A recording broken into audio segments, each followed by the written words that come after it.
అమ్మని చూడాలనిపిస్తుందండి. వాళ్ళు ఇంకా పంపట్లేదండి. పొయ్యికి వెళ్ళిందండి. సార్ ఎమ్మెల్యే సార్ శంకరు మా సిల్లండి. శంకరు మా సిల్లండి. సంవత్సరం క్రితం వెళ్ళి చాలా ఇబ్బంది పడుతుందండి. వెళ్ళిన కాడ నుంచి చాలా ఇబ్బందిగా పడుతున్నారు. వాళ్ళకి భోజనం కూడా పెడతలేదంట. హెల్త్ కండిషన్ కూడా బాగోలేకపోతే ఆయన పట్టించుకోవట్లేదు, చూస్తలేదు.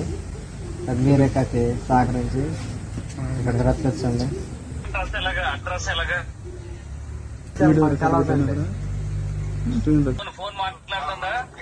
మాట్లాడుతుందండి. మాట్లాడుతుంటే నాకు అడ్రస్ అయ్యి చెప్పండి. నేను చంద్రబాబు నాయుడు గారితో మాట్లాడి తెప్పిస్తాను. నేను మాట్లాడతాను ఇప్పుడు. తెప్పిస్తా సరేనా?